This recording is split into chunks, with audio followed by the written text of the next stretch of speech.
И к данным по коронавирусу за минувшие сутки в Коми референс-центром лабораторно подтверждено еще 79 случаев инфицирования COVID-19.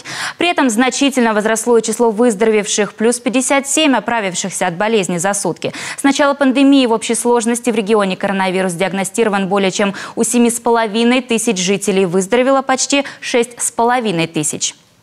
Вот как эти данные и другие новости республики прокомментировал избранный глава Коми Владимир Уйба в своем традиционном видеообращении. Уважаемые жители республики, добрый день. Продолжаю информировать вас о ситуации. Что касается эпидемиологии. Сегодня в республике лабораторно подтверждены 7662 случая заболевания коронавирусом. Прирост за сутки 79 человек. Наибольший прирост в Печоре, там за сутки заболело 34 человека, в Сыктывкаре 18 человек, в Воркуте 17 человек. Под медицинским наблюдением 2845 человек, выздоровели 6448 человек. За сутки выздоровело 57 человек, но все равно недостаточно, надо выздоравливать больше.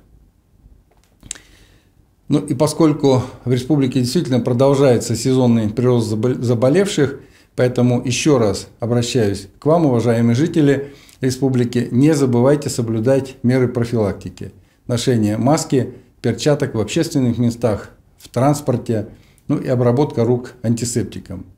И, конечно же, не забывайте про домашний фильтр. Это касается как детей, так и взрослых. И в случае наличия признаков ОРВИ, гриппа, оставайтесь дома и вызывайте врача на дом. В продолжение этого мы в республике для работающих граждан старше 65 лет, которые беспокоясь о своем здоровье, мы приняли решение продолжить строгое соблюдение режима самоизоляции и продлеваем действующий режим до 30 сентября включительно, что дает возможность оставаться на оплачиваемом больничном листе. В то же время мы вводим очередные небольшие послабления в режиме повышенной готовности. Речь идет о театрах, домах культуры и концертных залах. С сегодняшнего дня сняты ограничения в их работе, требующие обязательной шахматной рассадки зрителей в зале.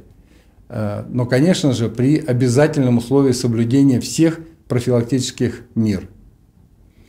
Сегодня Театр оперы и балета Республики Коми порадует любителей искусства продолжением 30-го юбилейного международного фестиваля оперного и балетного искусства Сыктывкарса Тулес, который был прерван из-за эпидемии коронавируса. Театральный сезон откроется балетом «Золушка», в программе фестиваля, которая продлится до 3 октября. Оперные спектакли, концерты, в них примут участие как республиканские, так и приглашенные артисты. Ровно 117 лет назад в Сыктывкаре, а тогда он именовался Усть-Сысольском, была образована первая пожарная команда.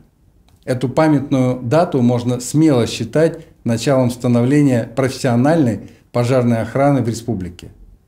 Я поздравляю всех ветеранов и сотрудников противопожарной службы республики с профессиональным праздником. И желаю здоровья, благополучия, спокойных дежурств и сухих рукавов. Уважаемые жители республики, это все, что я хотел сказать вам сегодня. Будьте здоровы, берегите друг друга. До завтра.